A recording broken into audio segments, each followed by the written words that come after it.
Salut à tous et bienvenue pour une nouvelle vidéo qui fait suite aux présentations de Starter Deck, les premiers qui sont sortis en français. Et dans cette vidéo, on va parler du Starter Deck noir de Smoker, un Starter Deck qui est plutôt correct, je trouve. Et du coup, on va décrypter tout ça. Donc premièrement, on va commencer par le leader, évidemment. Toujours une illustration magnifique. Vraiment, ça, c'est vraiment cool. C'est vrai que les leaders de base, en vrai, ils ont des illustrations un peu classiques la plupart du temps. Et les versions de base donnent pas forcément toute envie. Donc, bon, ça, je pense, c'est fait exprès pour qu'on souhaite choper la halte. Mais là, vraiment, vous voyez, sur encore une fois, un produit qu'on achète directement, on a des cartes de très très bonne qualité, quoi. On n'a pas besoin de passer sur la loterie du booster. Donc, c'est un leader qui a 5000 de puissance, non, qui coûte rien, mais qui a 5 vies. Son activation, c'est en ajoutant un don. En activation principale, ça veut dire que vous n'êtes pas obligé de l'activer. Et vous pouvez l'activer à peu près quand vous voulez, mais c'est qu'une fois par tour. Vous pouvez réduire de -1 le coût de jusqu'à un personnage adverse pour tout le tour. Puis, s'il y a un personnage ayant un coût de 0, ce leader gagne +1000 de puissance pour tout le tour.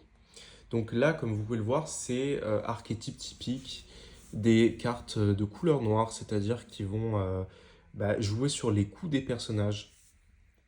Donc soit en baissant les coûts, la plupart du temps c'est pour baisser, soit il y a d'autres styles, on va dire, des variantes où ça peut augmenter les coûts, etc. Mais voilà, donc pour Smoker, c'est plutôt pour baisser les coûts. Donc on va passer directement aux autres cartes. Donc premièrement, on va commencer une carte en 2 exemplaires qui est la Sengoku, qui est une très bonne carte. Donc qui dit que on peut défausser 2 cartes de type marine noire de notre main. Si notre leader est de type marine, piocher 3 cartes. Donc c'est une bonne carte pour un peu redistribuer les chances. On va dire si vous avez vraiment des cartes qui sont pas intéressantes, là piocher 3 cartes c'est quand même assez énorme dans le jeu de One Piece. Donc c'est vraiment une carte très cool. En plus pour un c'est vraiment pas cher. Malheureusement, elle est que en 2 exemplaires. Je pense que Bandai sont très très au courant de l'utilisation de cette carte, parce qu'elle est utilisée dans beaucoup de decks noirs, notamment les decks où il faut défausser, parce qu'elle peut être très très utile. Ensuite, on va passer par une carte qui est tout aussi importante. Il s'agit de Tsuru, donc qui est déjà un cost 1, donc pareil, c'est pas cher. Bon, 0 d'attaque, mais c'est pas pour ça qu'on va l'utiliser. Son effet joué, c'est réduire de -2 le coût de jusqu'à un personnage adverse pour tout le tour. Donc ça va vous aider justement dans le cadre de Smoker à avoir son effet accompli, mais aussi dans plein d'autres cartes qui vont comboter avec ces du coup baisse de coût. C'est un counter 2000, donc ça c'est intéressant de les avoir en 4 exemplaires. Voilà. Donc ensuite on va passer à un bloqueur classique, Don Quixote Rocinante.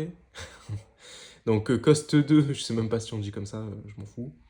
Cost 2 les gars, counter 1000, bon, on va l'utiliser en counter quasiment.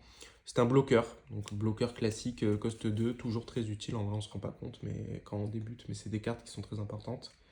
Voilà, donc c'est une carte plutôt correcte.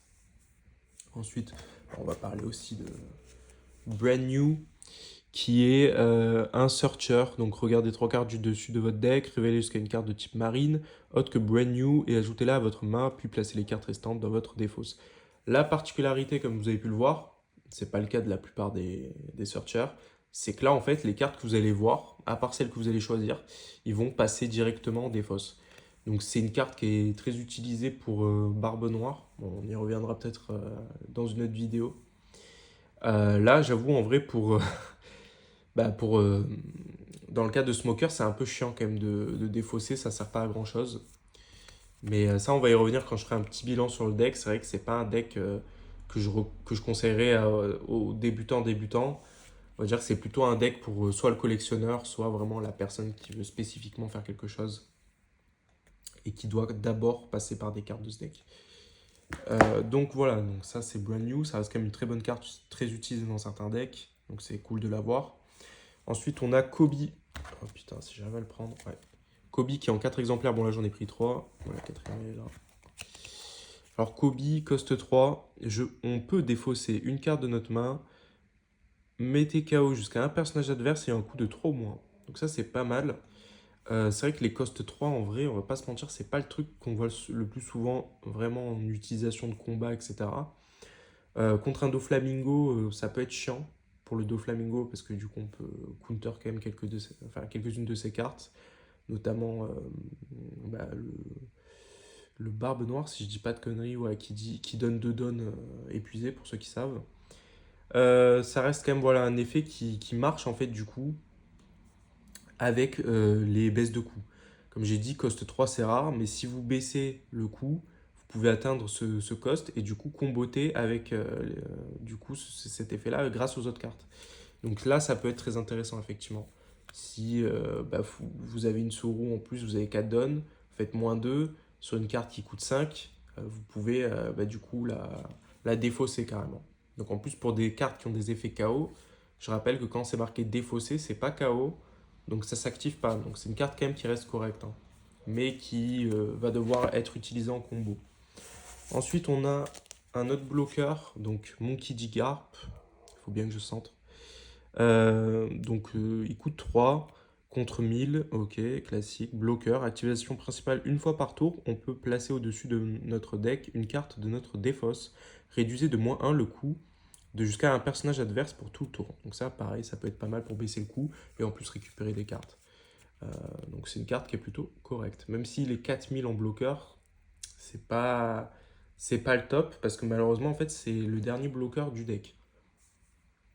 Il n'y en a pas d'autres. Ce qui est problématique parce qu'il y a pas mal de decks qui ont quand même des cartes événements qui peuvent facilement s'en débarrasser, hein. Des 4000, c'est bien d'avoir au moins un 6000 ou un truc comme ça, un 5000. Donc bon, ça reste quand même cool. Ensuite, on a bon, les cartes un peu random, je vais quand même les montrer. Il y a Makaji, donc ça c'est des cartes un peu, bon, quand on n'a rien on les pose. En vrai, bon, ils coûtent 3, 5000, ok. Counter 1000, voilà. Donc franchement, au départ, ça peut être bon. Déjà, ça peut être utilisé en counter. Ça peut être quand même des cartes qui peuvent mettre la pression si on n'a rien.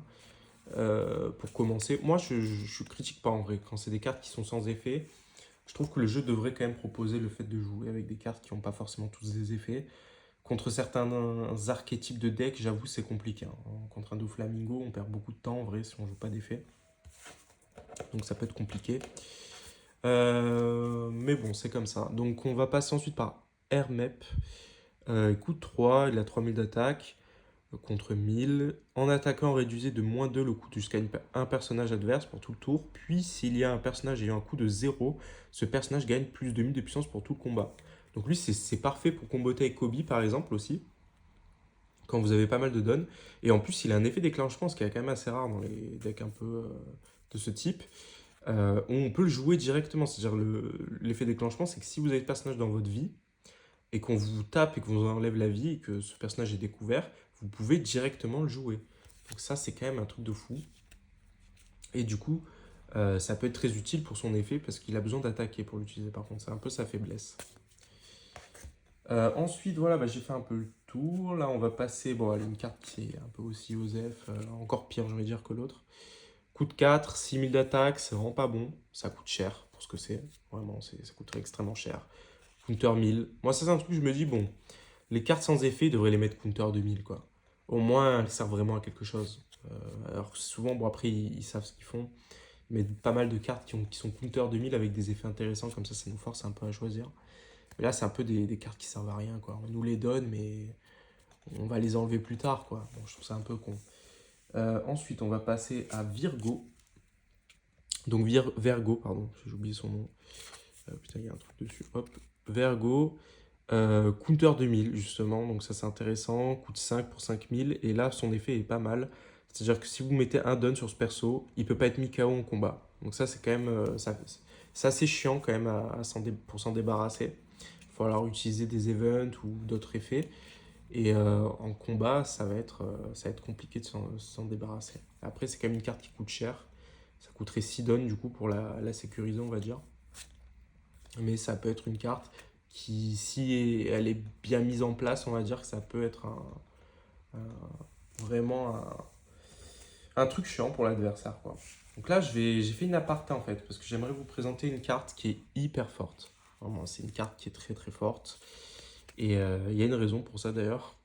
euh, c'est que tous les decks quasiment noirs l'utilisaient. Je dis l'utiliser, enfin là, il y en a qui peuvent les utiliser encore, mais c'est parce qu'elle vient juste d'être bannie du jeu. Comme vous le savez, dans beaucoup de TCG, il y a des banlists qui sont faites, c'est-à-dire que si une carte est trop forte ou déséquilibre un peu trop le jeu, ou on va dire plutôt euh, bloque la méta, c'est-à-dire qu'en fait Bandai ne peuvent plus sortir de cartes équivalentes tellement elle est forte, pour contrer ces effets, bah, ils décident de bannir les cartes, c'est très rare, mais ça peut arriver. Ice Edge, du coup, a été banni il y a vraiment pas longtemps. Donc, c'est pas une carte qui va être future-proof, forcément, à moins qu'il la débannisse un jour, mais j'en doute. Voilà. Par contre, moi, voilà, je pars du principe que ça reste un produit qui est fait pour jouer, s'amuser, et on n'est pas tous en mode compétitif, donc ça reste une carte qui est correcte, effectivement, dans son côté familial. Donc si vous voulez jouer avec vos amis ou votre famille ou vos potes comme ça, et que vous décidez de ne pas intégrer les banlistes, c'est une carte de ouf. Maintenant, c'est vrai que si vous voulez faire un deck compétitif, bah, ces 4 cartes-là, elles vous servent à rien, quoi. Donc réduisez de -5 le coût jusqu'à un personnage adverse pour tout le tour, c'est énorme. -5 pour en plus un cost 1, c'est extrêmement fort. Et en plus, il y a un effet déclenchement où on peut mettre KO jusqu'à un personnage adverse et un coup de trop ou moins. La carte elle est hyper polyvalente, c'est un truc de fou, elle coûte rien. On peut comboter directement avec les effets toutes les cartes grâce à ça. C'est pas le truc le plus abusé dans le cadre de Smoker, je trouve, quand on compare avec les autres cartes. Ça lui permet au contraire d'avoir une viabilité qui est intéressante pour ce starter deck. Maintenant, si on la compte en tant que de carte ban, le deck il est complètement décomposé, enfin, il sert plus à rien. Et c'est très dommage du coup pour ce smoker là. Ensuite, je vais quand même vous montrer les cartes maîtresses, donc les cartes SR. Donc on a Ina, qui est une illustration un peu osée quand même, hein, on va pas se mentir, mais qui est cool quand même. Elle coûte 4 et du coup 6000 d'attaque avec un effet qui dit que si on ajoute un don, pendant le tour adverse, elle augmente de 4 coups. Ce qui peut être intéressant contre le deck noir du coup, mais bon, c'est pas le cas pour tous les match-ups du coup. Activation principale une fois par tour, vous pouvez placer au-dessous de votre deck une carte de votre défausse, donner jusqu'à une carte donne et plusieurs à votre leader ou un de vos personnages. Ouais, il y a pas mal d'ASR en vrai, qu'on se délire là de donner des données épuisées. C'est pas si mal, mais c'est pas un truc de fou, je trouve quand même. Ensuite, on a la meilleure carte du deck, tout simplement. Tashigi, extrêmement fort cette carte, les gars. Coûte 5, 6000 d'attaque, mais surtout son effet qui est dingue. Si votre leader est smoker, réduisez de -4 le coût jusqu'à un personnage adverse pour tout le tour. Activation principale une fois par tour. Si ce personnage a été joué ce tour, placez dans la défausse jusqu'à un personnage adverse et un coût de 0. Donc ça va comboter de fou déjà avec son effet, son propre effet en fait joué. Et l'activation principale, par contre, ça c'est un truc qui m'énerve. J'aime pas du tout la façon dont a géré Bandai l'écriture de l'effet. Activation principale, donc on sait que souvent les activations principales, ça veut dire que c'est pas comme les effets joués qu'on peut les activer chaque tour. Après, il nous rajoute une fois par tour, donc ça veut dire que non. Et après, il nous dit si ce personnage a été joué ce tour. Donc ça veut dire que c'est une fois par tour, mais pour la première fois, on le pose. On la pose. Ça n'a aucun sens. Autant mettre un délire style. Je sais pas comment ils auraient pu écrire en vrai. Mais je trouve que le une fois par tour, il est vraiment, ça va pas quoi. Et plusieurs fois, j'ai pas compris en fait, moi, les effets au départ. Et c'est en jouant au simu avec les règles prédéfinies, où on nous bloque hein, quand on fait une connerie, que j'ai capté que je jouais mal la carte en fait. Parce que si on lit un peu vite, on comprend pas, hein. C'est vraiment pas clair et il y a beaucoup trop d'effets comme ça hein, dans le jeu, ça c'est vraiment dommage. Bon après quand on connaît, ben voilà, on connaît, hein, c'est pas grave. Donc forcément 2 exemplaires les SR, c'est des rares, hein, c'est comme ça. Euh, Ensuite, du coup, bah, qu'est-ce que je peux vous dire d'autre sur le deck? C'est un deck qui est intéressant pour du coup les fans forcément de Smoker ou des personnages un peu de la marine. Pour ceux qui souhaitent faire des decks futurs avec la marine, etc. Je sais que par exemple dans OP11, on aura un leader Kobe, donc peut-être certaines de ces cartes pourraient être utilisées.